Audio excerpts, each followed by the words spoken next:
This episode of the Esoteric Order of Roleplayers is brought to you by the generosity of our backers on Patreon. Go to patreon.com/esotericrp to find out how you can become a backer too. We create and broadcast these episodes live on native lands. We acknowledge these are unceded lands, with diverse communities maintaining connections to these places, and recognize their ancestors, their elders both past and present, and future generations. Learn more by visiting the Native American Rights Fund website at narf.org.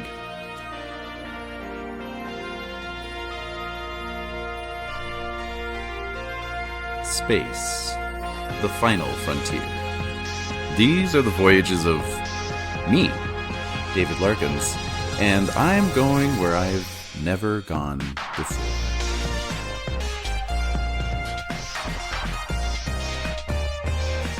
Personal log, Lieutenant Junior Grade, Wyn Cedino.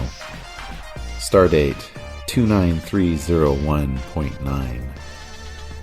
We are en route to Orath Prime, an uninhabited Class K planet orbiting an orange dwarf.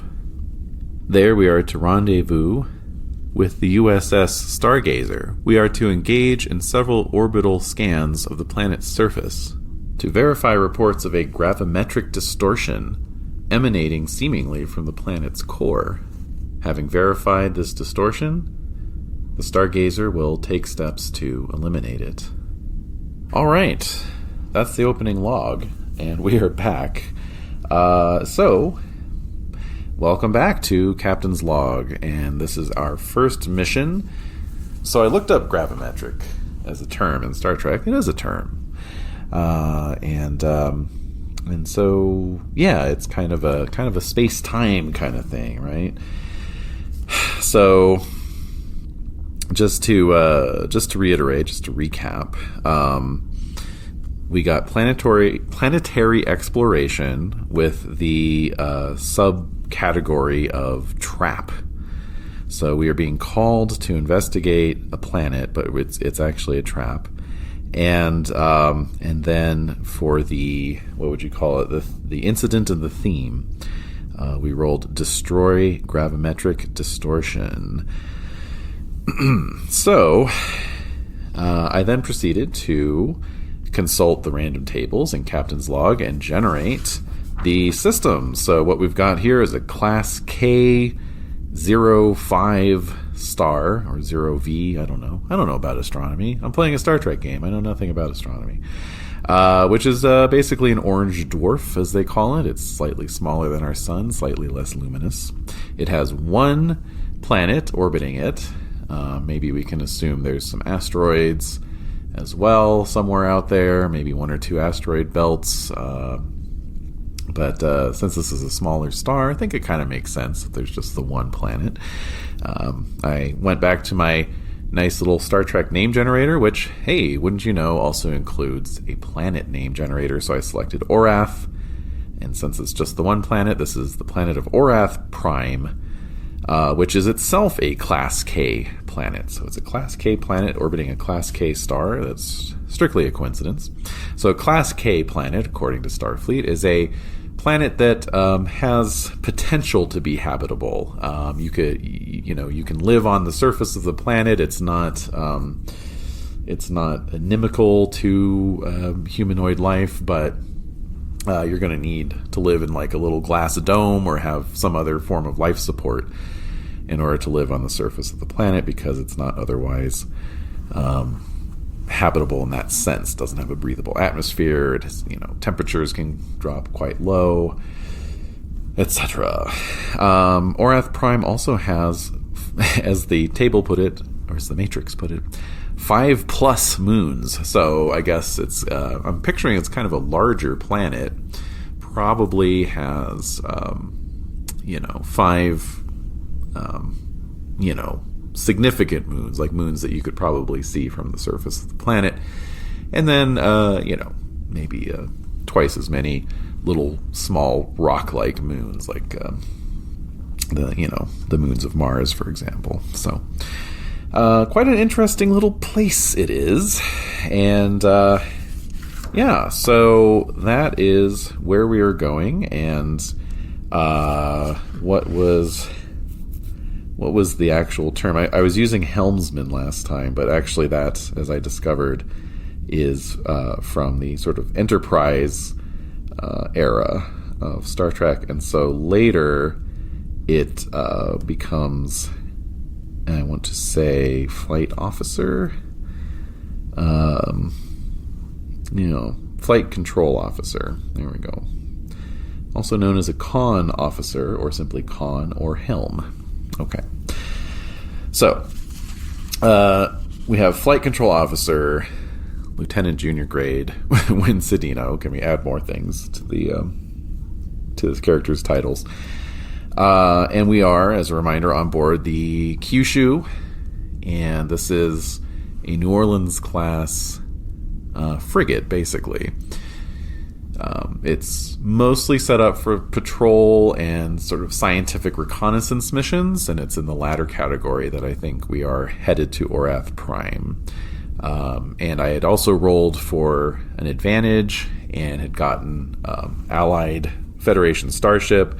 I had mused about, whether to bring in canon characters, and I thought, why the hell not? And on the timeline where I decided to start, we've still got a youngish Captain Jean-Luc Picard in command of the Stargazer.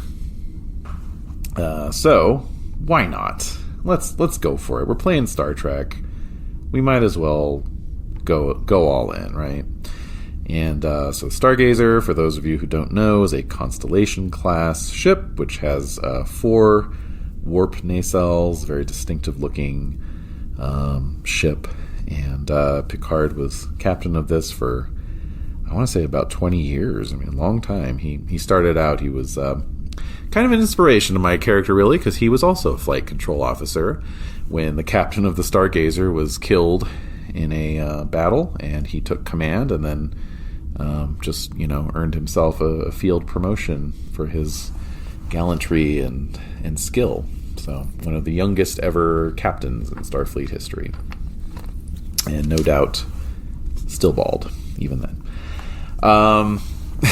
So just thinking about Back to the Future, Jesus, didn't that guy ever have hair? Anyway, so we're going to be rendezvousing with the Stargazer. I'm still a little fuzzy on what exactly can be done to destroy a gravimetric distortion, but I think that's part of the point, is that we're going to play through and we're going to find out. I shouldn't know.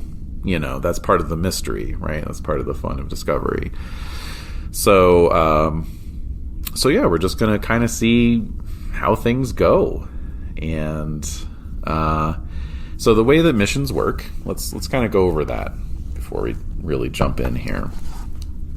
And again, I'm still musing about how I want to present this, if it's just me talking through it, and then at the end I come back and kind of give a little narrative recap. Could certainly do it that way. Or I might just pause as I go along and do little narrative scene descriptions. Can also do it that way. Okay, so the creative process. How do I play through a scene? So every mission is supposed to have 15 scenes, and then it's divided up into 3 acts, and so each act has 5 scenes. And so basically at the end of each act, so they kind of give you some guidance here, which is that at the end of each act you're kind of supposed to pause and write a new log that journals the mission so far, as it says here. So let's just go with that. Let's go with that guideline. And then it says you may choose to do a closing log to introduce the last scene of the story. And this method of resolve usually ends on a high note with a mission well done. However, it could also memorialize your perspective on the mission, whether it was a success or failure. It could contain a lesson learned wherein you record a changed value. Okay, fine. So basically we're going to go through, we're going to do scenes here. And let's see. So let's just review what it says about scenes. The key to making great scenes is figuring out the dramatic question. If you want to do something and there's nothing to be revealed by your action, make a quick judgment and move on. Most scenes have an element of plot development. Whatever adventure you have in mind for your captain requires scenes where they uncover the plot. Many scenes also offer character development. This development connects the scene to your captain. You have already decided what character development you wish to see through your character's values. Values are there to be explored and challenged. A character with a value connecting them to a rival should see that rival define the character as the character defines the rivalry, etc. Scenes are likely to have one or more dice rolls. These rolls should not impede the flow of the story, but offer interesting directions for the story to go based on success or failure of the roll. Failure should not mean the game stalls until a success is rolled. It means you might have to choose a different path. Yes, yes. Key element in scene pacing is knowing where to start and where to end. Yeah, indeed. Get right to the thrust of the scene. If you're questioning a prisoner, start the scene in the brig with the prisoner offering the information for a price. Okay. Okay. So, while you are on a starship, it's also important to determine what's close at hand. So, are we within a star system or in interstellar space? We're within a star system. Are there any phenomena nearby, such as nebulae, wormholes? No. Rolled for that. If in a star system, are there planets? Yes, covered that. So I think we're going to open the first scene in orbit around Orath Prime, and so classic Star Trek opening shot with the Kyushu orbiting the planet, and let's see. I don't know if the Stargazer has shown up yet or not, so let's roll for that. So we're going to do a probability matrix, and we'll just do a 50-50 on this one. And a 9 means it has shown up. Okay, so in fact, it's an opening shot with 2 Starfleet ships in orbit around Orath Prime, the orange light of the Class K star, kind of giving the planet a sort of almost like candy orange kind of glow to its atmosphere, clouded and somewhat turbulent looking, with a couple of its many moons visible in the background of the shot. See, look at this. I can't help it. I can't help but narrate these scenes. So that's just how we're doing it. Okay, so all right, so we're on the bridge of the Kyushu.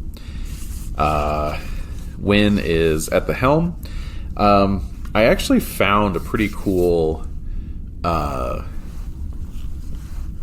rendering of a New Orleans class bridge, and I'll put that in the show notes. But this is by an artist named Tadeo Dioria, and judging by their website, they just do these kind of 3D model renderings of different ship bridges for like pretty much any Federation class warship you can name. And they note here that this was a custom job they did actually for, what did they say? Made as a paid commission for the roleplay group Star Trek Distant Horizons. So shout out to them, I guess. This is actually for the USS Lafayette, but close enough, you know. It's a New Orleans class. That's what matters. So if you just picture the Enterprise bridge from Next Generation, just shrunken down slightly. So it's still got that sort of egg-shaped command dais, although in this case it only has 2 seats rather than 3. And then it has the helm and the navigator's positions up front, as per usual, with the view screen and everything. And then, the various stations are sort of arrayed around the back, and there's not a whole lot to the sides. The turbo lift is off to the right of the helm, looks like. And I don't think there's a ready room. There might be. Oh, yeah, there is actually. Yeah, shut my mouth. All right, so there's a ready room off to the left of the navigator's seat. Okay. So, that is our opening scene. And we've got why don't we say we've got young Picard up on the view screen, and he is talking with the captain. Obviously, we're on the bridge, so we have several bridge officers present, in addition to Wyn. So he is talking with our captain, Captain Jace Galvin. Jace Galvin. So, yeah, I went through and I went ahead and filled in all the sort of command positions, the senior officer positions. And I know I said last time I was going to largely stick to a human crew. I mean, it is not quite majority human, but half human, I guess. I don't know. But as promised, the non-humans largely stick to the cheap and easily done makeup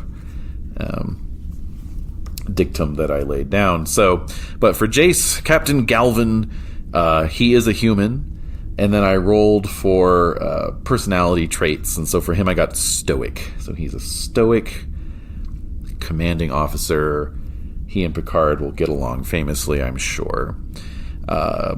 Sitting next to, well, actually, I'm picturing Captain Galvin kind of standing, in fact, in front of the helm and navigation consoles, and hands clasped behind his back, as he talks to Picard, and really filling out that Federation uniform. Which I guess in the 2350s, that's actually an interesting question. I wonder what the Federation uniforms were looking like in the 2350s.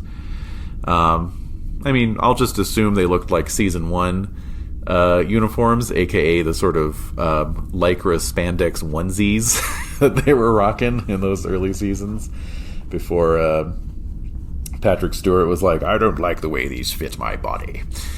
And so Captain Galvin's standing facing the view screen, talking to Picard, sitting back at the sort of command, I don't know, what would you call that? The command area is First Officer Varina Karinsky. She is also human, and appropriately, I swear to God, I rolled these randomly. Appropriately, for a stoic captain, we have a charismatic first officer. So, I guess certain tropes just want to come through. I don't know. Sitting to Wyn's left at the navigation console would be an ensign, who I have not generated, actually. That's interesting. And then let's say we've got the chief security officer and the chief engineer on the bridge as well. And in that case, we have a couple of aliens. We have got the chief engineer is Tatha Thurella, and he is an Andorian. And for those of you who don't know, the Andorians are one of your classic Trek aliens. In fact, and then even in the lore, they're one of the founding species of the Federation. And these are the dudes with the blue skin and the little antennae with the sucker pad endings coming up off their foreheads. Don't know a whole lot about the Andorians, to be perfectly honest. They haven't really been featured much in the stuff that I've watched so far. And then so that's Lieutenant Thurella to you, and their trait is agile, which seems appropriate for the chief engineer. Whether that's mentally agile, physically agile, or both, we'll find out, I guess. And then, like I said, we got the chief security, and this is our one sort of nod to that one poor sap actor who has to come in hours before everyone else to get the heavy makeup applied, because this is Lieutenant Krisar, and Lieutenant Krisar is a Cation, which is basically a cat person. So yeah, just think Catra from She-Ra, I suppose. And so Krisar is tenacious, is the trait I rolled for her. also befitting a chief of security. Just to be transparent, I rolled the characters first, and then I assigned them to their roles. Once I had done the captain and the first officer, I kind of started to, do that independently rather than, end up with an unconventional security officer. Our unconventional character is the chief science officer, who we will meet shortly, I'm sure. So we've got Captain Galvin talking to Captain Picard. We have Wyn sitting at the helm, and what we rolled for an encounter was strange apparitions or something along those lines. Let's go back, and then we'll return to talk about how missions play out here. I think things will go a little more smoothly as we get into later missions, but I think it's important to just kind of take our time here, be very, methodical in how we go through everything, because, honestly, I am still kind of learning my way around things as well. So we've got haunting figures appear and disappear randomly. Right. So the image that I had was of these things appearing actually on the bridge of the Kyushu. So haunting figures is a very, very intriguing kind of way of putting it. Okay, so let's go back and let's look at their advice on how to generate a mission, how to go through the mission, right? Okay, so basically what I've been doing actually is exactly what I should have been doing, which is great. So the first thing you do with the scene is you narrate. You set the scene up and you start to narrate. And so you picture the scene in your head, and you just start to imagine it and sort of, speak it into the universe, speak it into existence. Who are the people there? Where are you? What are what are some of the sights or sounds or other senses? Is there anything you can kind of throw in there, establishing the scene? And then you narrate what they say, narrate to a task, tap into the probability matrix, build the world, its characters and their motives, find out what's at stake, face your character with a task. All right. So the first thing I'm trying to decide, so we'll go to the probability matrix here. Now, I've talked about the probability matrix a few times. I keep mentioning it. And basically the sort of the main probability matrix, if you will, is just kind of designed to help you, figure out whether something happens or not. And to do that, you sort of you have to decide first on kind of a qualitative chance. So that ranges from highly probable to highly improbable. And I've just been doing the 50-50 chance up till now. But I think at this point, I have a couple questions in mind. So the first question is, do these haunting entities manifest on the bridge of the Kyushu?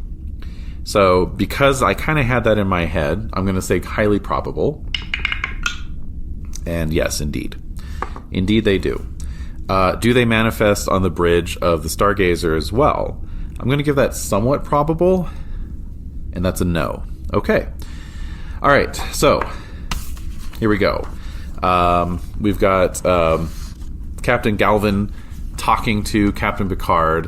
And by the way, I know it's usually Galvan, but this is the name generator I used. It's spelled Galven.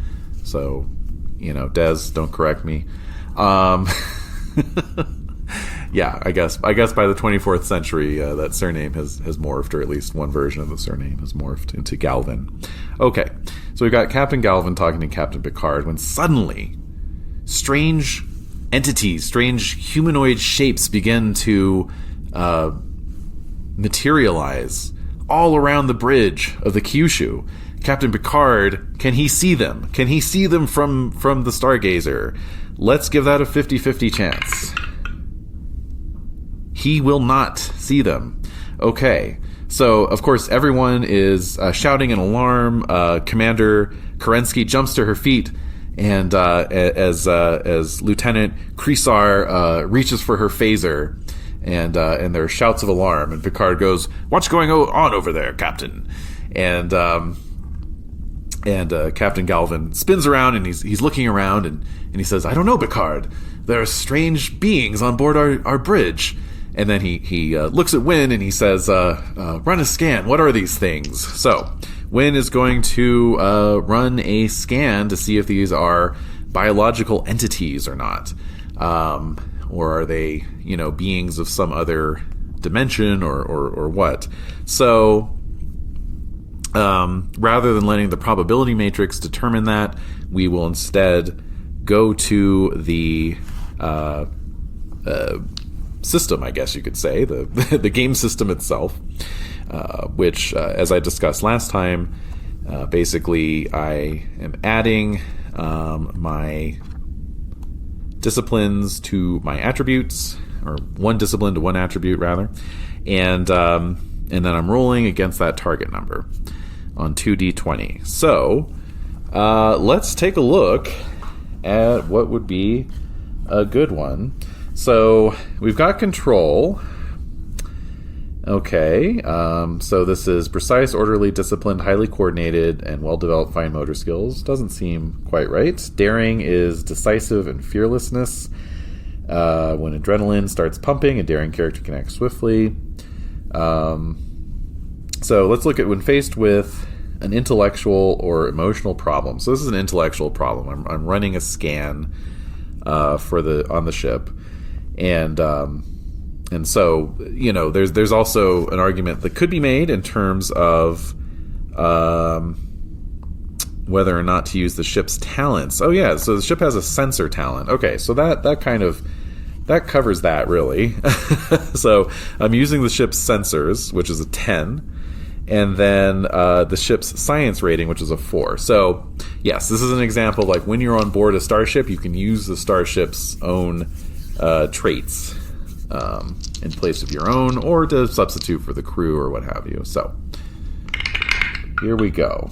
All right out the bat, we got an interesting result. So like I said, I needed a 14 or less, so I rolled an 8, so that is a success. However, the other die came up a 20, and in Star Trek Adventures, much like in Pendragon, a natural 20 is not, or I should say Captain's Log, I can't really speak for Star Trek Adventures.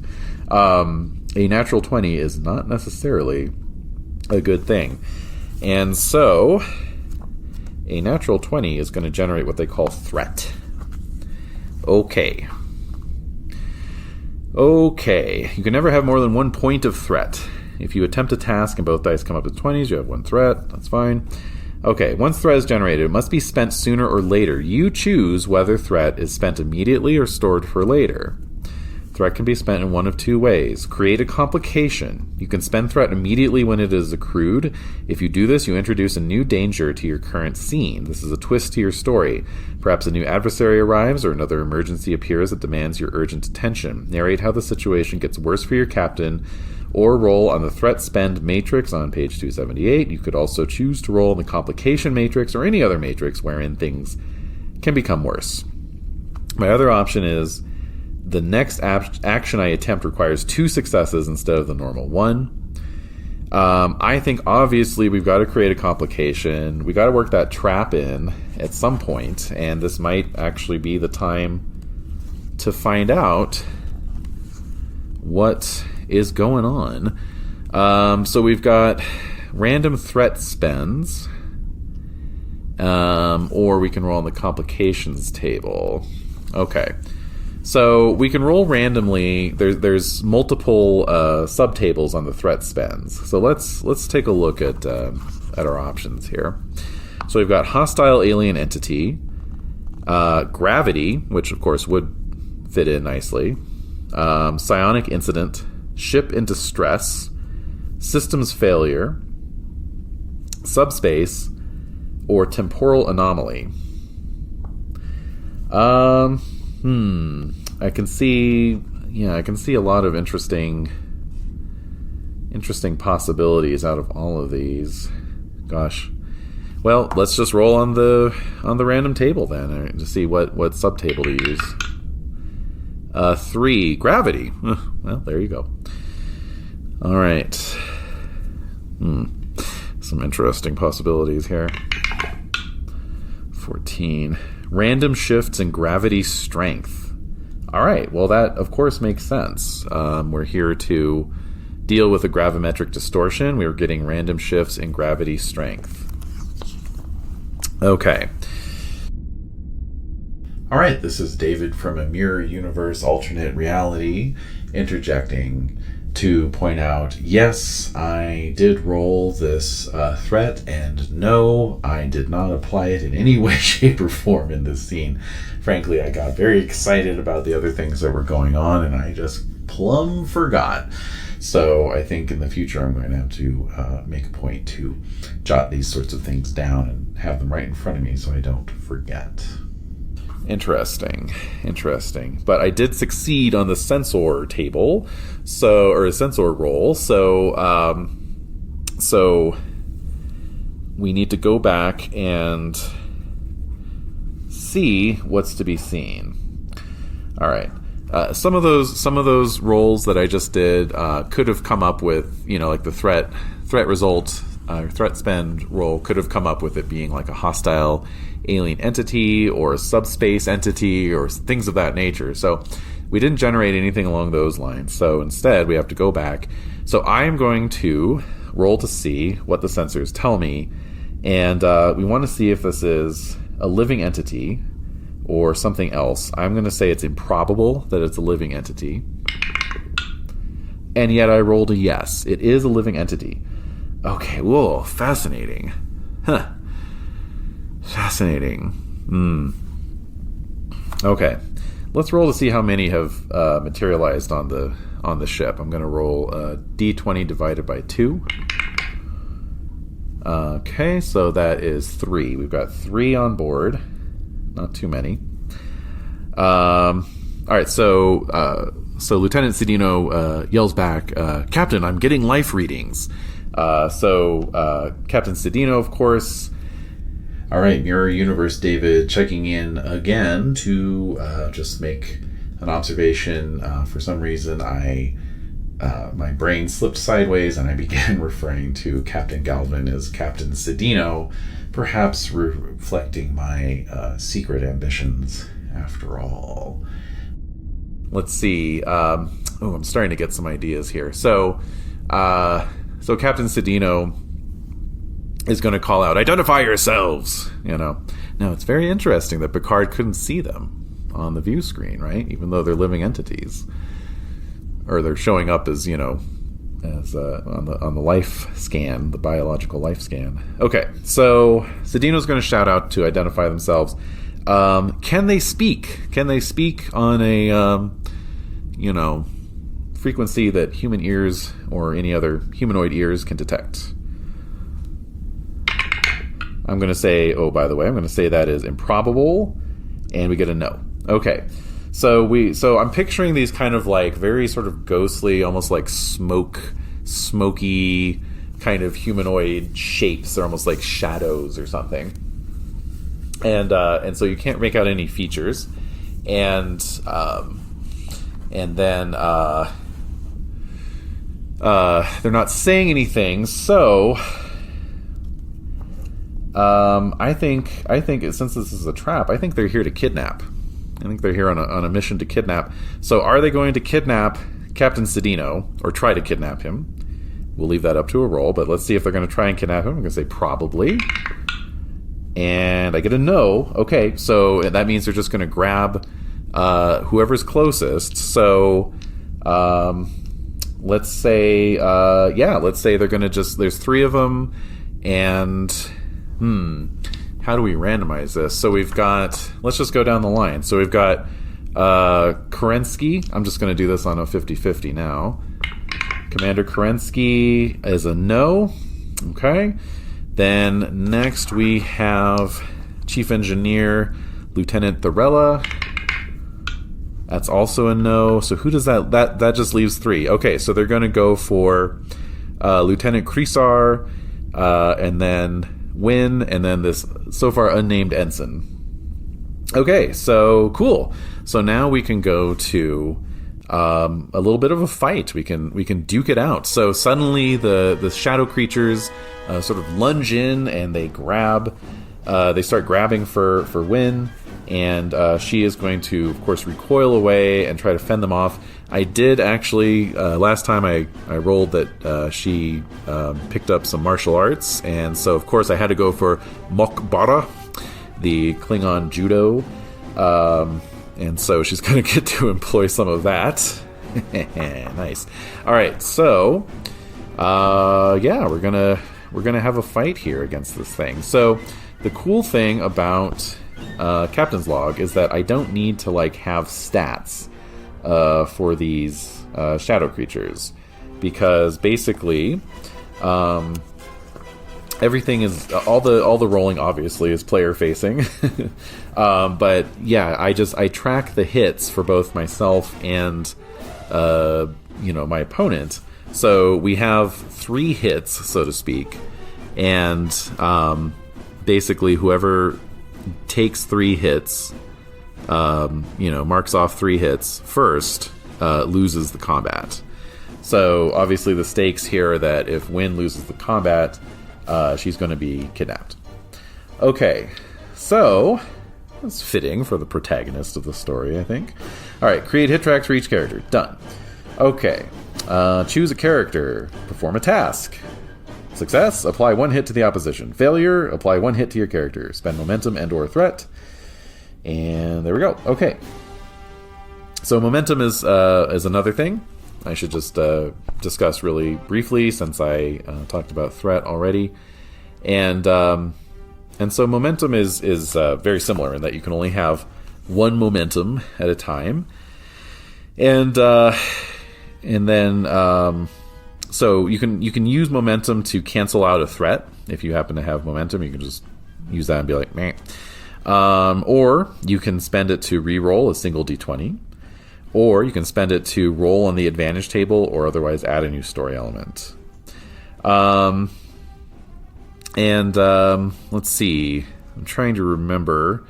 It might behoove me to actually remember how momentum is generated. Because with a threat, it's very simple. It's if you roll that natural 20. But let's see. I don't actually remember how momentum gets generated. Interesting. I think is it when you roll 2 successes? That's a possibility. Yeah, here we go. Momentum represents the inertia created by exceptional success yielded from your roll, granting additional benefits. Okay, so yes, I'm pretty sure that you generate momentum if you roll 2 successes. I will double check on that, but yeah, I'm pretty sure that's the situation. All right. Anyway, won't worry about that now. I won't let that slow us down. Yes, here we go. Yeah, if both d20s roll under your target number, you not only succeed, but also gain momentum. Cool. Okay, so we have to decide who's going first, and let's see. If this was an ambush on you, the opponent likely got to strike first. If so, they may score an automatic hit. You should consult the yes-no probability matrix on page 254 to make such a determination. Okay, that's fair. It's entirely possible that, yeah, I just got grabbed. However, considering that everyone had already been alerted to these things' presence, and that Wyn is a, I don't know, puce belt in Mokbara, I'm going to say it's improbable that is the case. Oof, almost came up a yes anyway. Okay. Let's see here. Okay. Okay. Okay, so since I wasn't ambushed, since they didn't get the drop on me, I basically, the way it works is if I make my roll, and if I succeed, they take a hit. If I fail, I take a hit. So, obviously, this is going to be a case. I can't rely on the ship now.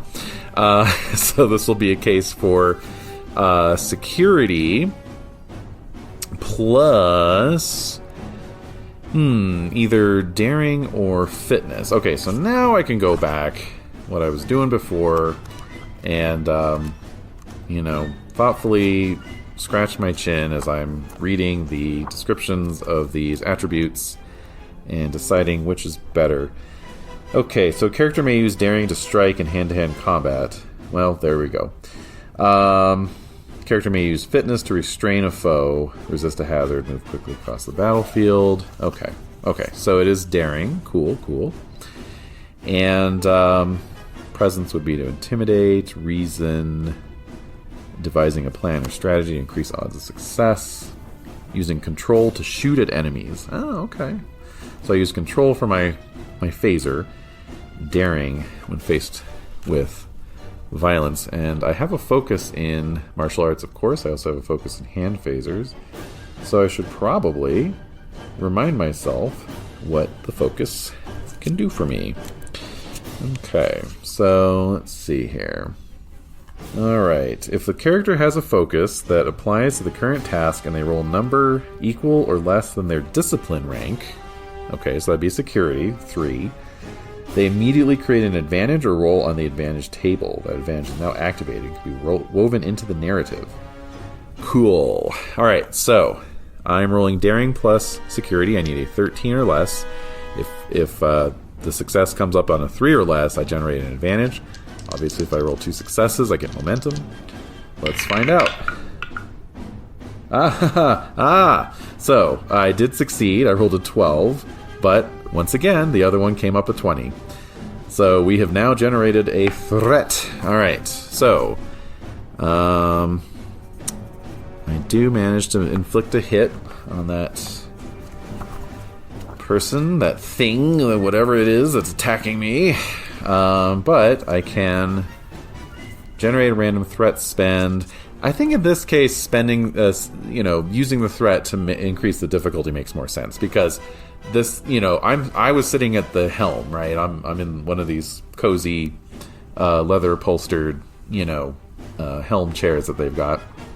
They look super comfy, and and this thing is kind of lunging at me.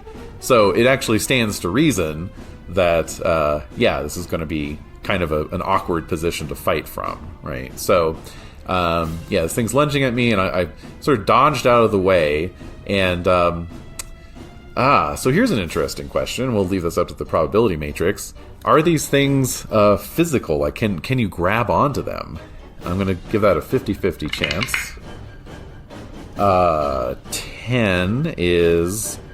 yes. So, okay, so they are, wow, so these are basically like shadow beings, but they have life signs, they have vital signs, and you can actually grab onto them. That's crazy. Okay. So I sort of, instinctually reached out, grabbed this thing. I feel like, its skin is really cold. It's like ice cold skin. And I managed to fend it off from grabbing me, but in so doing, I had to kind of twist around into an awkward position. Okay, so the next roll then is going to require 2 successes from me, 13 or less. Ha! I did it! A 5 and a 9. Okay. All right. So 2 boxes down, and the third roll, we're back to the normal requirements. Oh, but I rolled a fail. I just failed outright. So we are struggling in this seat, and trying to, it's trying to overpower me, basically. And it's starting to kind of get the upper hand, maybe. We'll find out. Aha, no. In fact, I rolled 2 successes, which means I just generated a momentum and filled in the third box on that one. So, I think I'll be holding on to that momentum. Let me just remind myself really quick what it does for me. Let's see. So I can do a reroll. I can add an advantage. Oh, that's right. or eliminate a threat. Okay. And then we just filled in the third box on the combat. So once we have done that... Oh, that's right. You can also spend... Yeah. Okay. So I forgot that in combat there's a couple extra options for both momentum and threat. So making the task difficulty 2, which is what I did, is one of the options, as is create a complication, just like normal. However, I can also spend threat to add 1 hit to me if I had failed that, and if I failed a roll, or remove a hit from the opposition. And then with momentum, which I didn't generate in time, but I can use that to add a hit to the opposition, remove a hit, re-roll a d20 on a failure, and the usual, create an advantage or cancel threat. So basically you can use momentum and threat to add or subtract hits in addition to their usual uses. Okay, so track is full.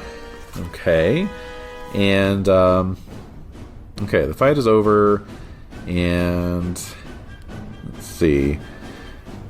Okay, once you're injured... Okay, well, I'm not injured. I'm fine. Getting back into the action. Narrate how you get back into the action. It could be a temporary cure. Oh, well, that's if I was injured. Okay. Alright, cool. So, there are rules for extended conflict. We just want to get, like maybe a more epic fight going on, but not in this case. Okay, so I'm going to spend that momentum to generate an advantage, though. Because I am curious about what might happen there. So, okay. So I think I can roll on the advantage table, but let's just see. Okay, there's a lot of page flipping involved in this game, but I was anticipating that. Thank you for coming along with me on my page flipping journey. Okay. You may choose to add new and exciting variables to your adventure by making up an advantage, consulting the advantage matrix, or rolling on another matrix of your choosing. Narrate how this advantage or element makes life easier for your character. Okay.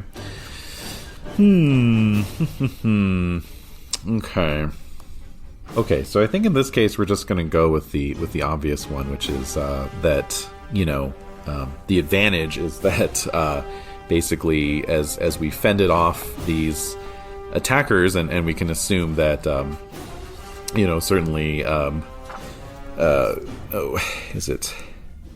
Lieutenant Crisar got her phaser out and blasted her opponent, and I'm sure even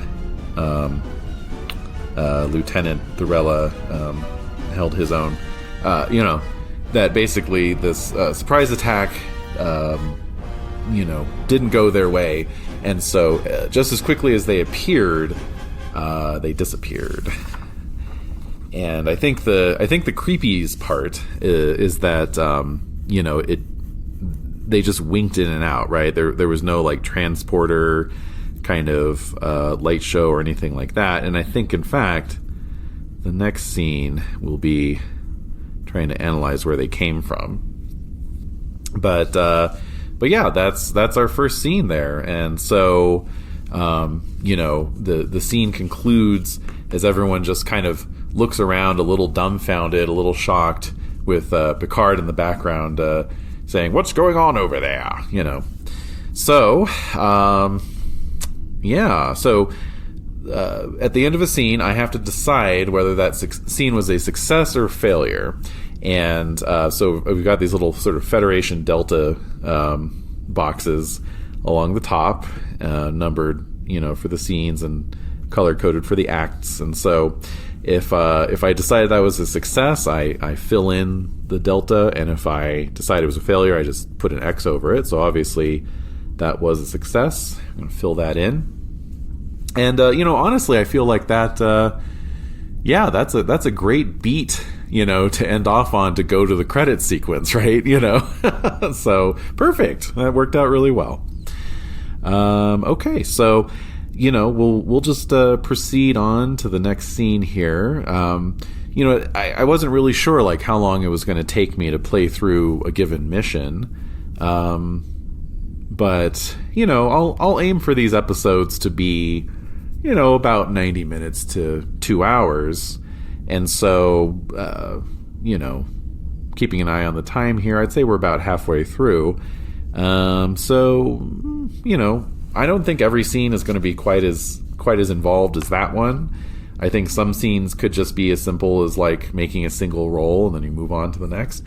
But I would be surprised if we got much further than the end of Act 1 at best in this episode, which means if I can do one act per episode, we'll be doing one mission every three episodes. So, yeah, that wouldn't be a bad pace. All right, we'll take a break and we'll come back and do scene 2.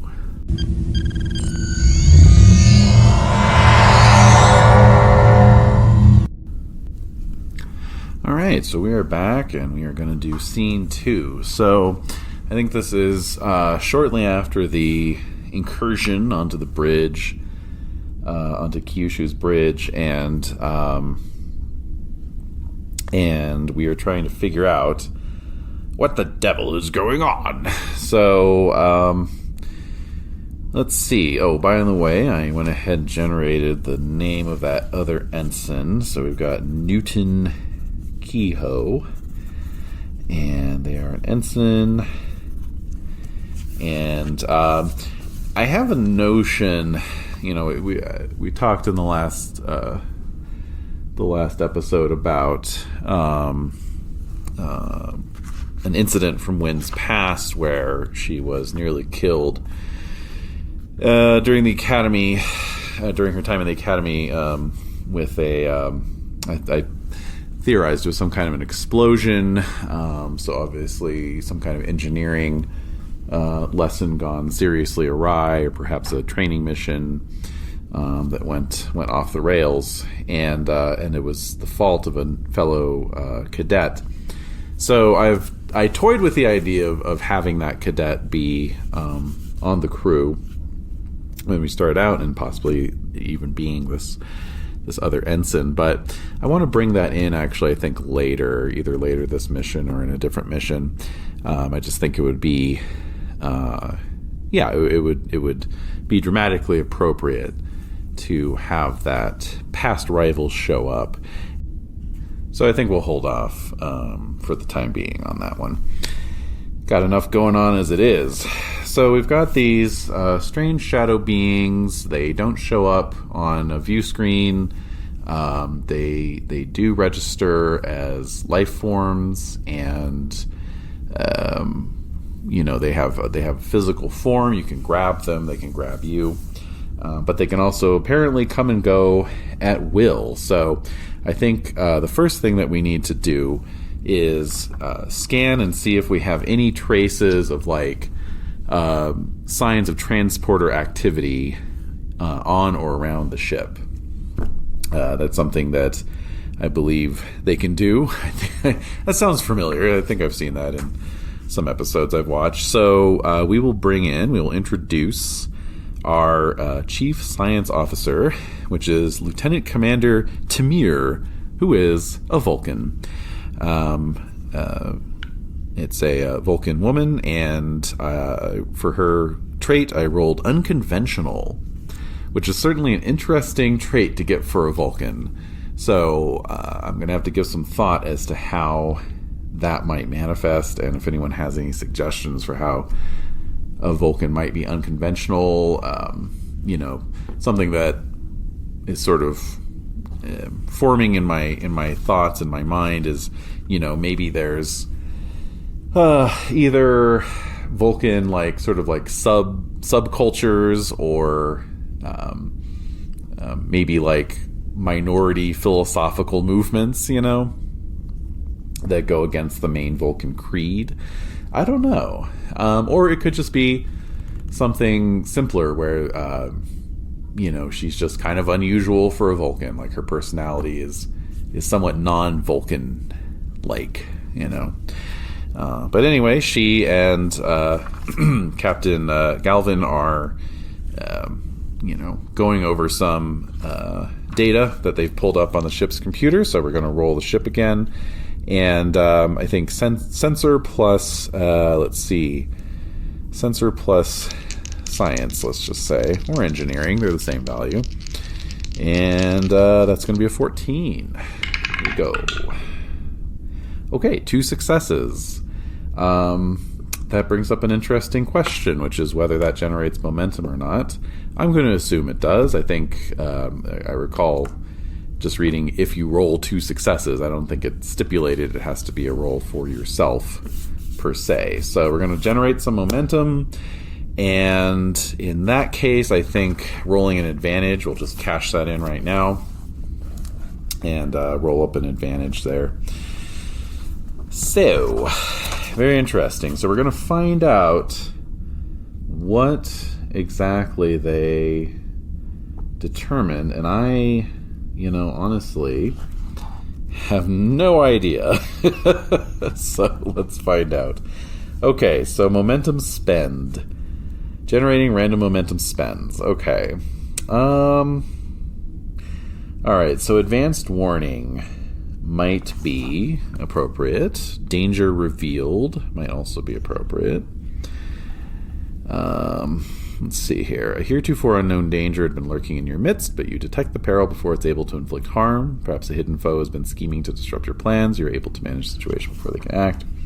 You've also got advanced warning. You were tipped off to potential danger. The early warning helps you prepare for the peril or allows you to avoid it entirely. Okay, so let's see. I'm just kind of looking over some of these potential outcomes. And I think we'll go with danger revealed. All right. Computer archive search turbines up danger. Ah, perfect. All right. Here we go. Let's see. So, okay. I have to describe the scene, don't I? All right, so we're still on the bridge. Yes, so Lieutenant Commander Tamir has joined us, and as I say, she and Captain Galvin are kind of, I described the bridge earlier. If we just imagine some of these screens and information banks are located sort of behind the main command area,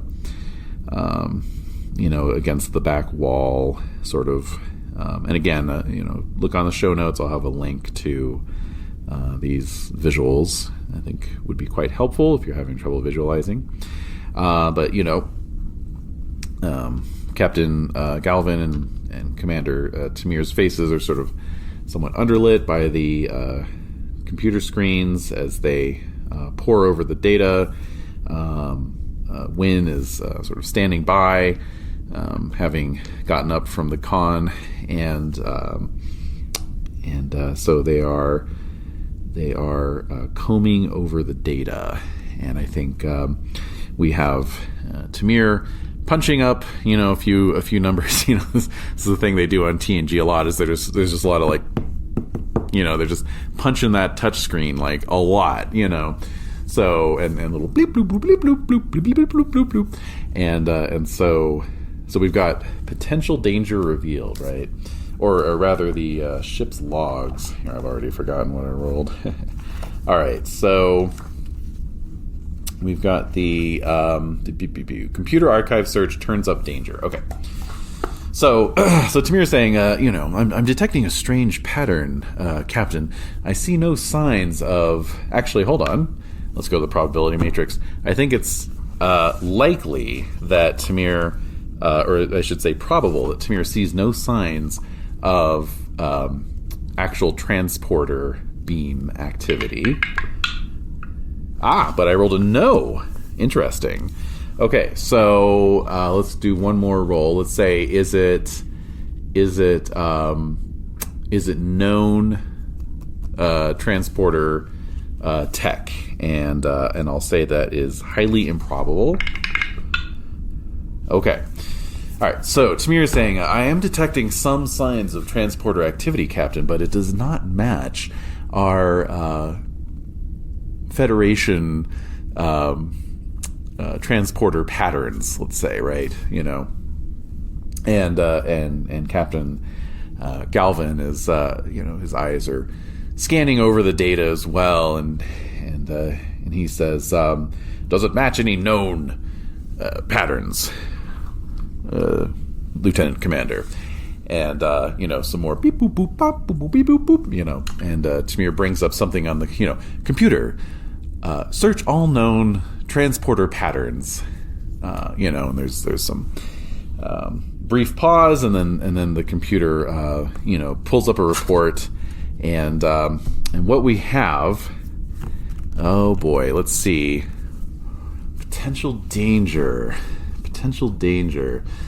Okay, so I'm seeing this going a few ways. So I think we need to start thinking about. Now this was a trap, so we know we've been lured here under false pretenses of it being a gravimetric disturbance. The gravimetric disturbance might still be there, though. These strange shadow beings could very well just be using that as an opportunity, right? We're orbiting a, what did we say? A Class K planet, Orath Prime, that is not exactly a habitable world, but maybe it once was. Let's roll on that probability matrix. We'll do 50-50. We'll do slightly probable. Okay, so was Orath Prime once a habitable planet, right? So let's find out. The answer to that is yes, it was once a habitable planet. Did it once have a civilization living on it? I'll say that's highly probable. And, barely. Chances are 1 to 18, and I got an 18. All right. So, yes, as I suspected. So, once upon a time, this was a habitable world. Probably, when the sun was a little brighter, before it started to burn out. And there was a civilization on this planet. They had advanced technology, including transporter technology. And so what we're seeing, what the computer is telling us basically, is that this matches a type of transporter tech that, let's see, how should we put this? Maybe it was, maybe it's like a particularly experimental or older type of transporter tech, like a direction of research that was abandoned by Federation scientists a couple hundred years ago as being too dangerous, too unstable. So basically, where I'm going with this is I'm thinking these shadow beings are the sort of the ghosts, if you will, of this form of civilization, and there's some sort of possession situation going on here. So maybe it's even that they didn't intend, there was no intention here to lure the Federation, right? But it's turned into a trap, right? Once these beings detected the arrival of the Federation starships, they're like, aha! Because possibly what they need, this is just sort of my working theory. I don't want to nail anything down just yet, but my working theory is that they might be looking to maybe like take over the bodies of our redoubtable crew, possess them in some way. They wanted to kidnap them, so that would sort of indicate they can't just do it. They can't just like do the old switcheroo. They have to like take you to some location, probably on the planet's surface. Okay, so this is going to be a short scene, but I just want to do one more roll. Captain Galvin asks Tamir, can we detect the source of these transporter beams? So let's find out. Let's find out what Tamir can find out here.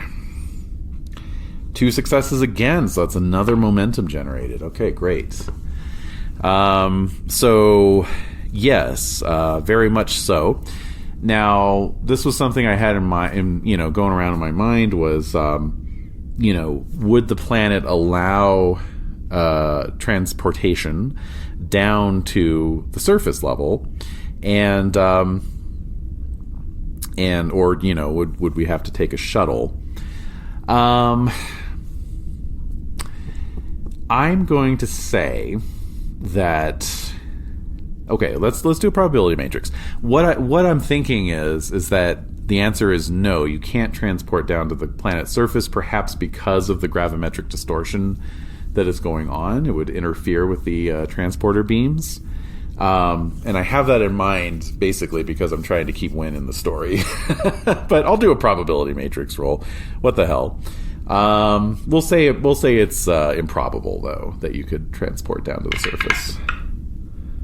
Okay, so yeah, that is confirmed. So, all right, so Tamir relays that information to the captain, and so the captain turns to Commander Kerensky and says, "Number 1, assemble an away team and prepare a shuttle for landing on the surface of Orath Prime."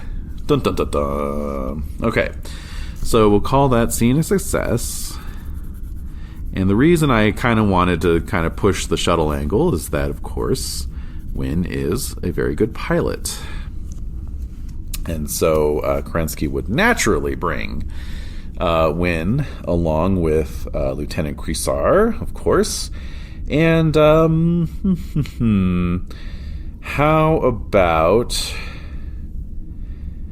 about we introduce the Chief Tactical Officer, and that is Lieutenant Commander Sterling Jammer, who is stalwart, is their character trait. So we have Commander Kerensky, Lieutenant Commander Jammer, Lieutenant Krysar, and Lieutenant Cedino. Okay. All right. So, I think we need to give Wyn an opportunity here to look like a badass. So, for the next scene, we are aboard one of Kyushu's shuttles. So, if you recall from last session, I was rolling up the talents for Kyushu, and one of the talents I got was extensive shuttle bays. So, I was giving that some thought because I believe, essentially what it talked about here, let me just pull this up, is that the ship just has more shuttles than normal, Let's see here. Here it is. The vessel's shuttle bays are large, well supplied, and able to support a larger number of active shuttle missions simultaneously.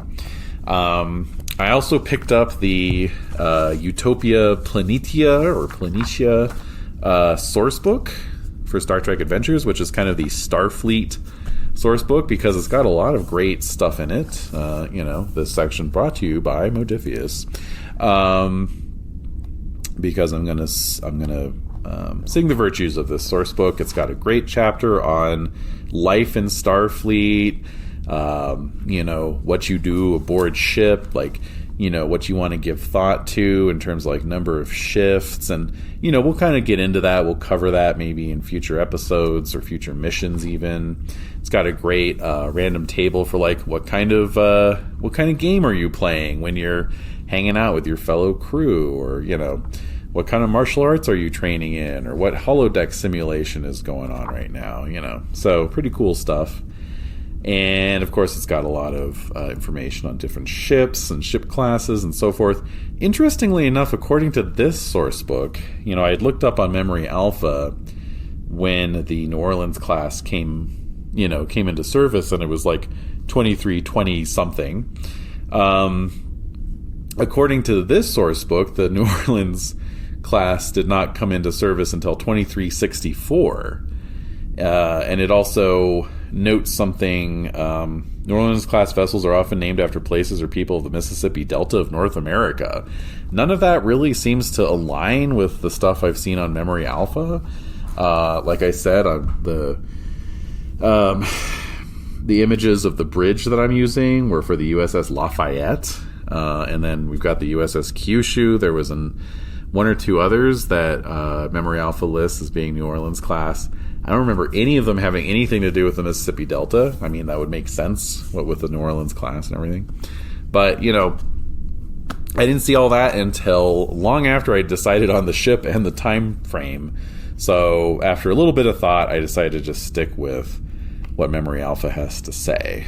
But anyway, all that aside, canon conflicts in Star Trek? Ugh, never. I've never heard of such a thing.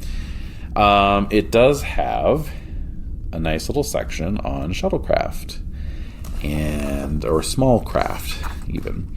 So as this is a game set in the 2350s, we actually are a little early, just a little early for the TNG era shuttle, the Type 6. So we're actually still rocking the Class F shuttle, which is the little rhomboid looking dude with those hanging rocket pods that we know and love from the original series. So this is an old design, and it's been much modified and changed over the years. And so I decided that Kyushu with multiple or extended shuttle bays has 3 of these bad boys. One is just a standard Class F shuttle. Then we've got a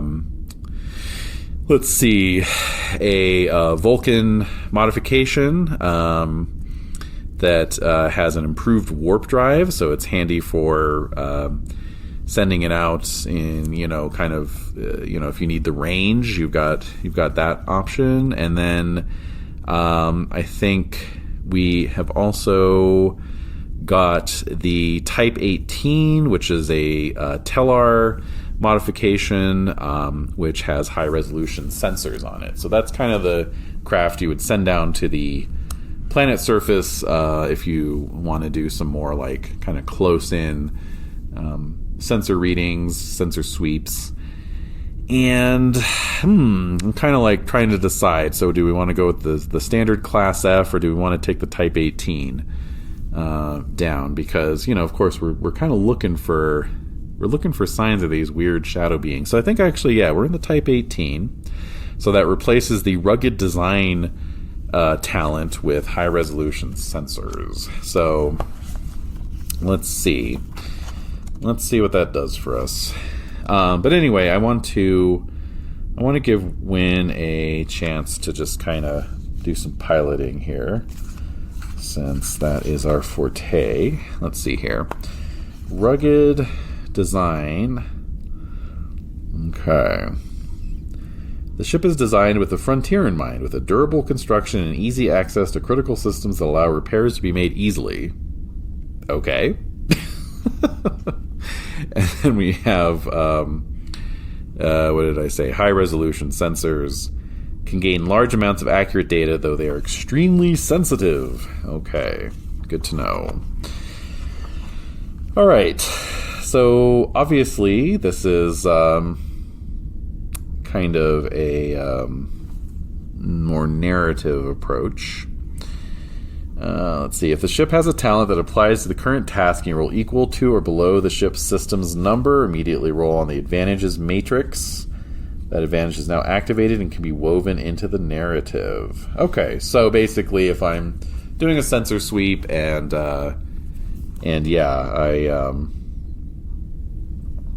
we roll equal to or lower than the system's number. Oh, the system's number. Okay, that's pretty good. Then we get an advantage. Okay. All right. So the Class F has a sensors system rating of 4. All right. Fair enough. All right. So, however, before we get to that, we've got Wyn. So the scene opens with this Type 18 scout shuttle launching out of the shuttle bay on Kyushu. We can see the shuttle sort of slowly floating out into space from the open shuttle bay as Orath Prime looms menacingly below us in the background, and then those engines engage, and zoof, down the ship begins to descend towards the surface of the planet, and we cut to the inside of the shuttle, and there we have Lieutenant Cedino at the helm again, face very focused, as she is adjusting the course, heading, and velocity, and so forth. And we have, let's say, Commander Kerensky is kind of, got one hand on the back of the chair, and then the other hand on the dashboard, so to speak, looking out over Wyn's shoulder, out through the view screen, and saying, careful about those cross shears, and be sure to compensate for the I don't know magnetic field interference. There we go. Coming up with technobabble off the top of your head is very challenging, I just have to say. And so I think Wyn, aye, Commander, and then Commander, I seem to be encountering some strange gravimetric disturbances as we enter the atmosphere. So, what we're going to do is try and pilot our way through the gravimetric cross shears that are occurring thanks to this strange phenomenon that's going on this planet. So that's something, we haven't really... We're kind of getting an idea of what these strange haunting entities are, but we don't really know what's going on with that gravimetric disturbance. Is it related to the entities at all? Is the planet, reaching the end of its lifespan and it's going to, sort of tear itself apart? Does it have something to do with the ancient civilization? Is it, kind of the equivalent of, something down in the core of the Earth that was, some sort of... geothermal power plant that they constructed, and you know what I mean? I don't know. We shall see. But first we have to see if Wyn can pilot her way through this gravimetric disturbance. So let's see. I don't think... Well, okay, so the shuttle has a structure of 5. So that's one possible approach, would be to, roll control plus structure to try and sort of prevent damage to the ship. But I think I'll just go with command plus control plus con, even though that's lower chance of success. Pat myself on the back for nerfing myself there. Do I have any focuses that might apply? Let's see here. Not really, sadly. Okay. So, do I have any values? So, I don't know if I talked about the mechanical use of values yet. I did mention last episode that when you use or challenge a value, you cross it off and you replace it with something at the end of the mission. So you can only use it once per mission, and then you have to replace it with something else entirely. And basically what you do with that, you can either tap it or you can challenge it. If you tap it, I don't know if that's the actual term they use, but whatever. You can, that's basically just like for instance, resistance is never futile is one of my values. And that, obviously might apply if, someone is trying to say, torture me into, giving up some secrets, and they were just saying, just make it easier on yourself, and, we'll make the pain go away, and resistance is never futile, and so basically what that can do is it either generates momentum or removes a threat that hasn't been spent yet.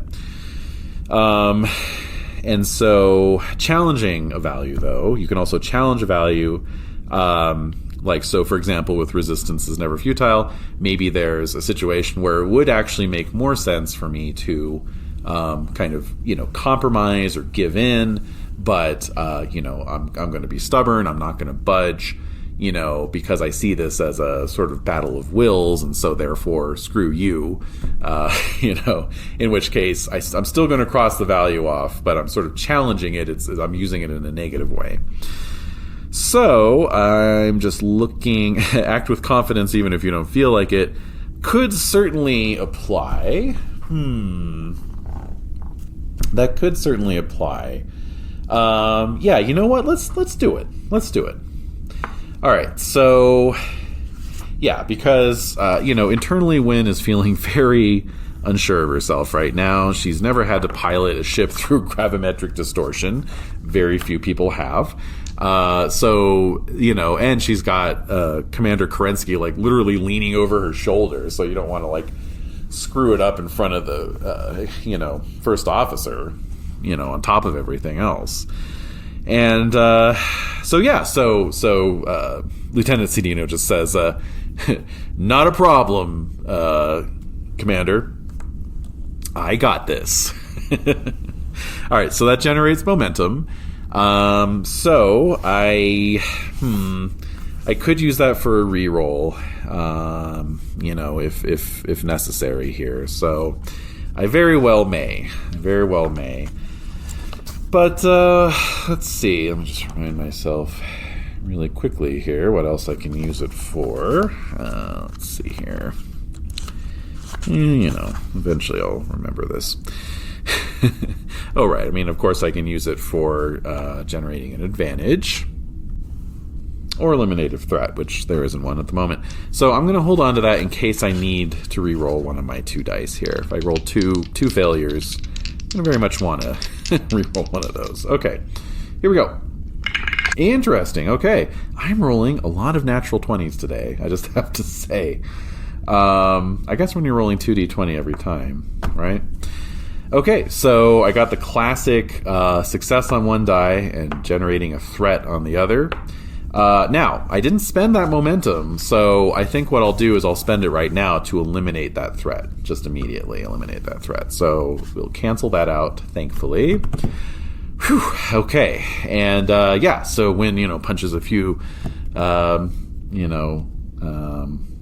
boxes, a few symbols on the touchscreen, and there's a ba-doop sound, and makes the appropriate adjustments to offset the gravimetric distortion field, and we are through and we are down onto the planet's surface. So that is scene 3, and that is another success.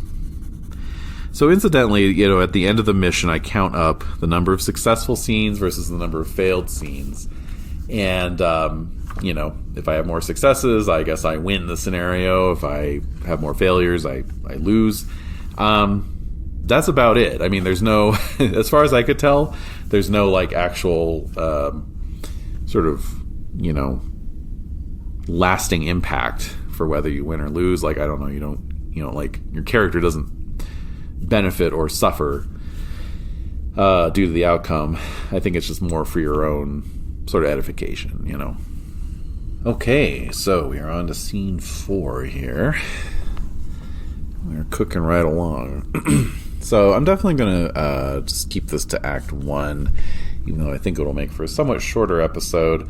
Maybe next episode I'll do 2 acts, I don't know. But this has definitely been a good learning experience in terms of what I need to familiarize myself with, etc., etc. So, what parts of the book I should go back and review some more. So, that being said, I think for scene 4, we've got the shuttle on the surface of Orath Prime. So, I'm picturing an orange sky and gray, rocks and dirt, stones. Very barren, no signs of life whatsoever, no vegetation, nothing like that. and a strong but and steady but not terribly overwhelming breeze or wind blows, buffeting the shuttle with a constant stream of dust. And the shuttle door and ramp open, and out come our intrepid away team. They are wearing environmental suits because the atmosphere, as we established on Orath Prime, is not breathable. So we've got, a couple of the team, including Lieutenant Cedino, with their phasers in hand, ready for trouble as they look around. So the very first thing we're going to do is we're going to consult the probability matrix and see if there's anything visible, because this was basically the shuttle landed where the sensor scan said the sort of transporter particles originated, right? So we're going to see if there's any visible like structures or other indications of intelligent life in this immediate vicinity on this set, if you will. I'm going to say that is probable. And yes, indeed. Okay. So the next thing I'm going to do is I'm going to roll. I'm going to go to the encounter matrices, and I'm going to roll on the abandoned places matrix. And we'll see what is to be seen. All right. Home with hidden doors. Okay, interesting. I have to think about what that means exactly. And is there anything else we can roll on? Let's just, nothing just yet, I don't think. Nothing just yet. Okay, so, Lieutenant Cedino, points through the blowing dust and says, Commander, structure over there. And we can see a sort of boxy, very kind of simple-looking structure, just visible through the blowing dust. And as the away team approaches, it does indeed seem to be some kind of habitation, but there are no visible doors or windows or other, ports of entry into this structure. Okay, so Commander Kerensky orders the away team to spread out, look for a way in. So that gives our hero an opportunity to perhaps spot something. Okay, so this brings up an interesting question. What is the equivalent of a perception roll, And in this case, I think, insight seems like a likely choice. I think perceptiveness was perceptiveness is listed as one of the defining characteristics of insight. And I think we'll go with engineering for the discipline, since we're kind of, looking at this from an architectural problem-solving perspective. So insight plus engineering, that is an 11. All right, rolled a 10 on one of the dice, and no threats or anything else. All right, so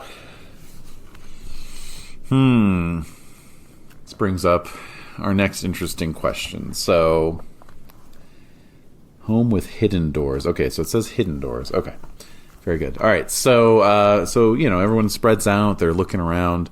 I'm going to say this is like, almost like a compound. There's like multiple sort of habitations, sort of joined together, wall to wall, and people are like running their hands along the outer surfaces of this thing, and Lieutenant Cedino is doing the same, and she She detects a hairline crack in the wall at one point, and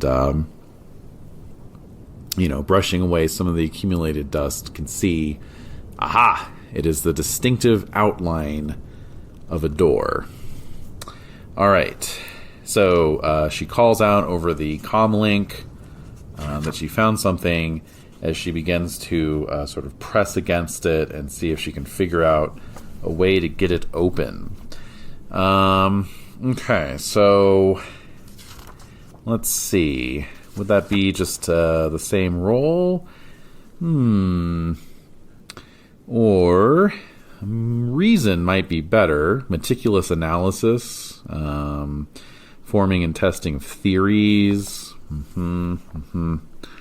When faced with a physical problem, a character may use reason to study the problem, to find a solution, or to apply available information to coming up with a plan. I think we'll go with that.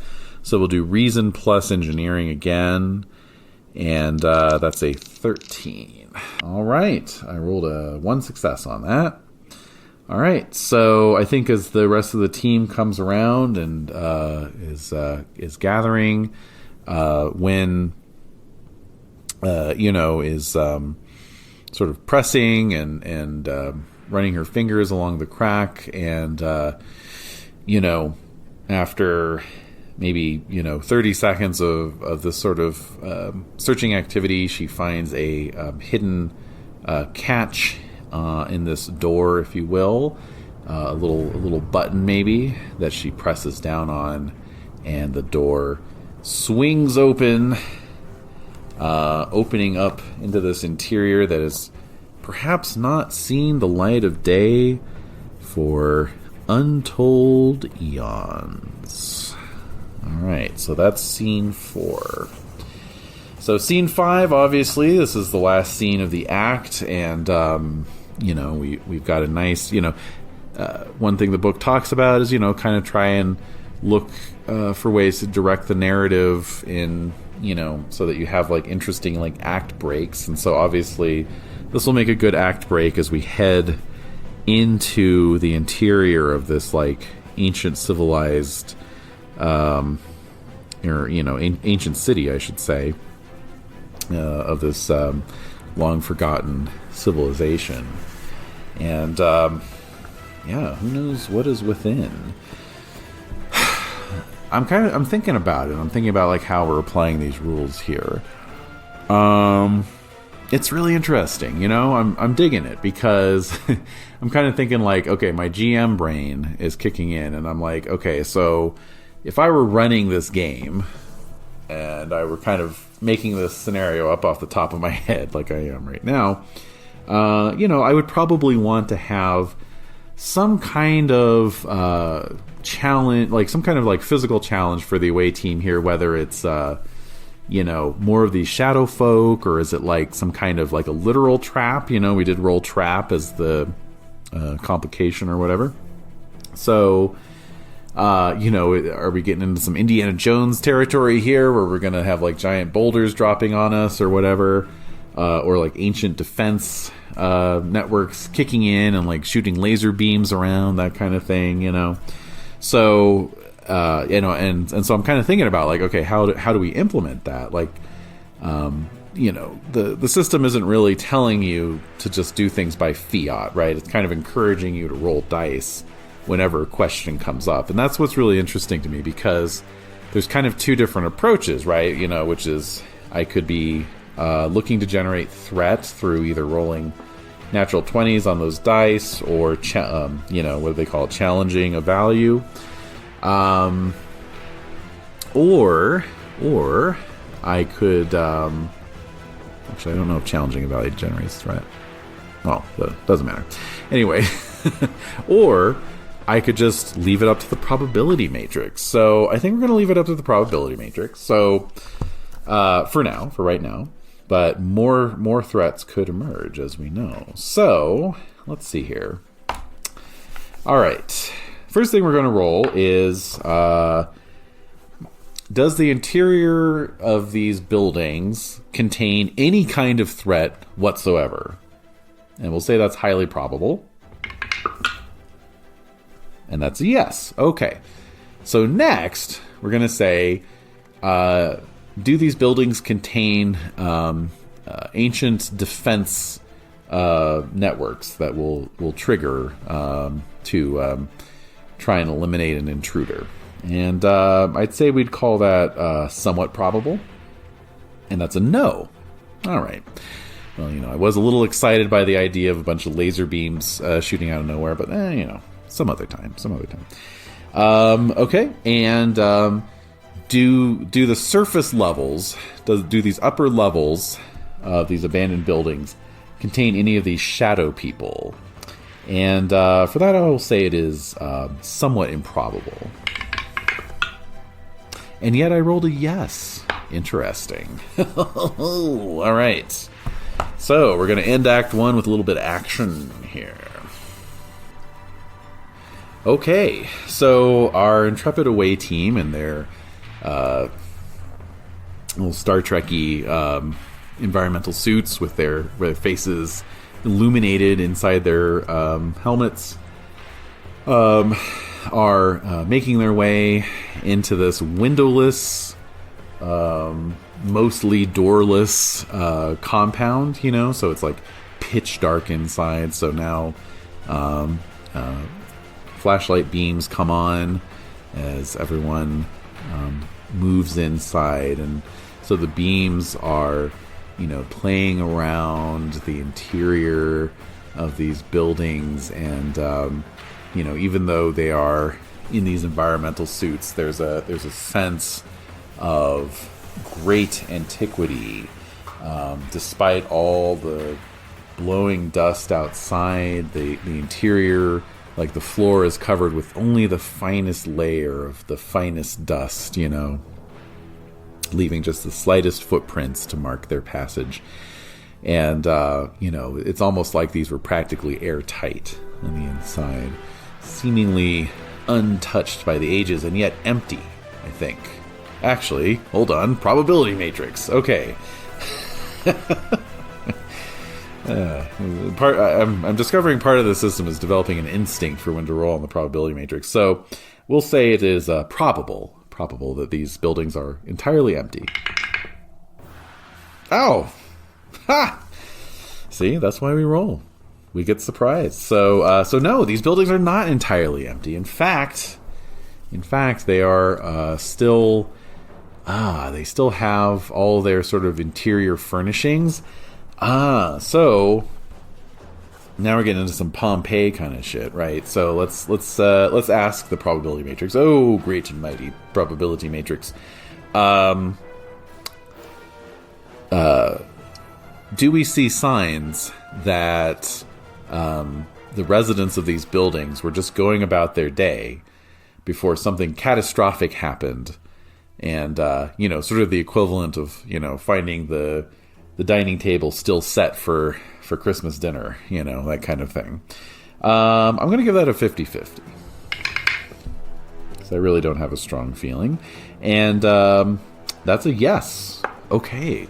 So we're, our away team, we're commenting over our comm links and sort of back up to the bridge as well. Come in with, the crackling kind of CB, like, it's found that the site was abandoned with great haste, Captain. And then, Wyn says, yeah, over here I'm seeing signs that it almost looks like they were right in the middle of sitting down to a meal. I could swear these are place settings, And of course, we as the viewers, as they're making their way through this pitch black interior with their flashlight beams sort of swinging around and illuminating this scene of a sudden disaster, we as the viewers can see lurking humanoid shapes moving in the shadows. The shapes are even darker than the shadows being cast by the ambient light from the flashlights and the daylight outside coming in through the open portal. And so really my only question is oh great and mighty probability matrix. Is anything else going to happen before our inevitable action scene here that's going to close out Act 1? So 50-50 chance again. And we get a no. Okay, so we're going to go straight to the action. All right. So, So last time we had a combat, I mentioned that there's a possibility of an ambush. And so I think in this case, we're just going to go straight in with that. We're going to have that ambush happen, as because we're on the Shadow People's home turf here. They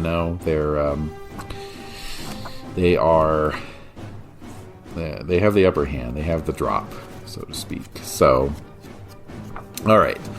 And I'm kind of thinking, I mean, not to get too original series on this, but I'm almost wondering if this is an opportunity. See, I should have had a red shirt. I know red shirts aren't really a TNG thing, but should have had a red shirt come along to be haplessly murked by one of these Shadow People, as the way to kick off the action scene, right? But let's see here. If this is an ambush on you, the opponent likely got to strike first. If so, they may score an automatic hit. You should consult the yes-no probability matrix, page 254, to make such a determination. Okay.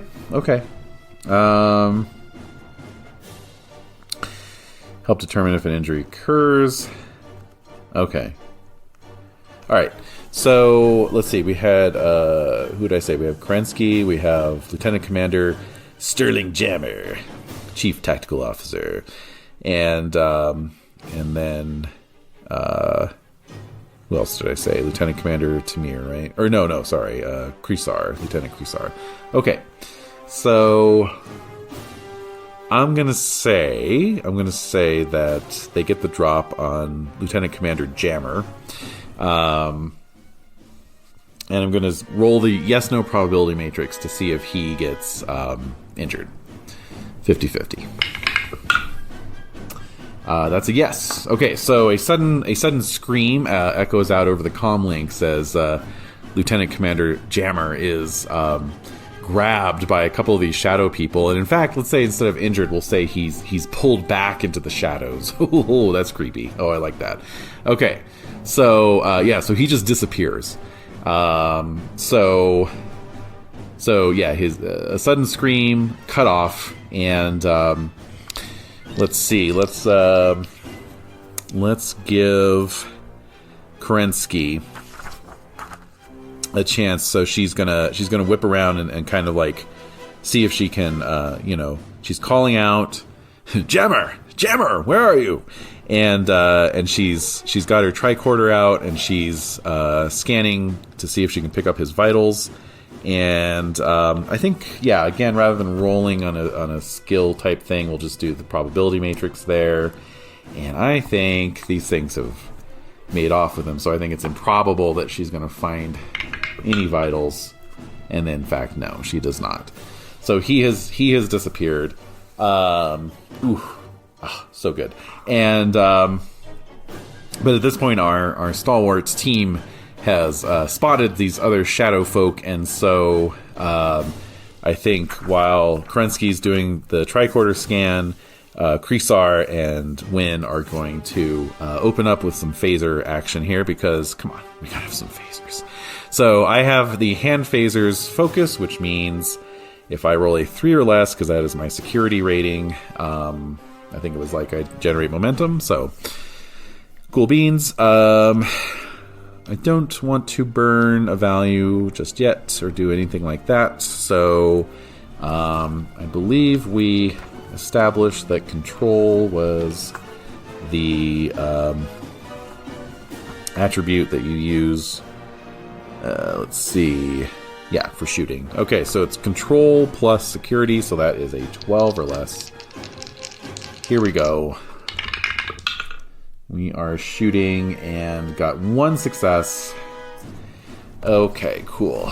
So the combat doesn't really differentiate between like hand-to-hand versus ranged. So 1 success means I do damage to them. Probability matrix. How... let's see. Is it likely that Wyn can get off another shot before some of these shadow people are on her, right? Because they're rushing in. We'll say that's somewhat improbable, and that's a no. Okay, so a couple of these shadow people are like rushing her, so she's going to have to resort to her Makbara. Sorry about my Klingon. Training. And sounds kind of Scottish. Mokbara. So we're just going to be duking it out here, but I did manage to at least zap one of these guys. You know, the phaser beam lights up the interior of this ancient complex and hits one of these shadow guys, and you know, there's a brief moment where he's sort of frozen there, and then just ceases to exist as his atoms are dispersed to rejoin the universe. All right. May we all be so lucky. Okay, so... all right. Here we go. We're going to fight it out. We're going to duke it out. It is daring plus security, so that is a 13 or less. Again, I have a focus here, so if I roll 3 or less, good things happen. And, still got good things happening here because I rolled 2 successes. So that is generating a momentum. So I do 1 damage, and I'm going to spend that momentum to give myself a +1. Okay, so Wyn successfully fights off her opponents. I'm going to say she, uses some of her Makbara training to, flip one and then, dodge out of the way of the other. She's still got her phaser in her hand, and so she hits both of them with close-range phaser blasts. Let's see how well Krisar did. We'll just make a quick roll here. Security plus weapons, I guess. And, okay, 1 success. That's fine. So Krisar is holding their own as well. So now we'll go to the probability matrix, and we will ask the matrix. Let's see. How about are more shadow people going to appear? It's just a yes or no question. So are more shadow people going to appear? I'll say 50-50. I roll a 3. Uh-oh. Okay, so we got more coming in. Alright, so Wyn is going to try and zap him here with her phaser. And let's see, so that is control. Okay, 12 or less. Okay. Alright, that was almost a 20 there. Alright, 1 success. And again, we will ask if we can get off another shot before they close in. And that is a no. Okay, so much like last time. Okay, here we go. Switching to Makbara. Alright. Oh, another 19. Wow. Okay, 1 success there. So they are at 2 hits. We just need 1 more hit. Imagine some exciting Star Trek combat music. No, it's already playing. I put it in. Haha. Alright. Hey, there we go. 2 successes. So that is a hit, and I get a momentum generated, which I don't need to spend right away, so I will hold on to that. Okay, so now I'm going to ask the probability matrix, are the shadow people going to withdraw? I'm going to say that's probable, and that's a yes. Whew. Okay, so with that, our away team managed to fight off the shadow people. However, Lieutenant Commander Sterling Jammer has been kidnapped and pulled deeper into this complex. And that is how we will end off this act. Is that a success or a failure? I guess it's a success, because Jammer was taken through no fault of my own, and I managed to, hold my own in combat. So, yeah, like I say, we'll see we'll see how much we can get through next time. But I feel like I'm kind of getting a feel for the system here, so I think things are going to move along a little faster now. But that was great, actually. I really enjoyed that. Yeah, I mean, I feel that felt very Star Trek-y to me, and suitably creepy there at the end. I could kind of picture that abandoned compound and this inhospitable planet. So very interested in seeing what lies below, or indeed what else is going to happen. I don't think we're gonna get back on that shuttle and go back up to Kyushu. We've also got the Starjammer in orbit as well, so let's not forget that, because that was an advantage I rolled at the beginning, so should not neglect that. But yeah, no, that was great. So as always, head on over to the Esoteric Order Discord or leave a comment on the post here on Podbean. If you have any, feedback, especially if you have any ideas, as to the nature of these shadow people, this civilization, what the hell is going on exactly, or anything else you want to add, like some lore background, lore detail. I did intentionally set, this was another little Easter egg, but I did intentionally choose the year 2352. Because that is 1 year before Jack Crusher, Wesley's dad and Picard's best friend, is tragically killed. So just thought I would leave that open for potential plot developments. Okay, well, I think on that note, we will wrap it up for this week. And until next time, I really need to come up with a good sign-off. All right, until next time.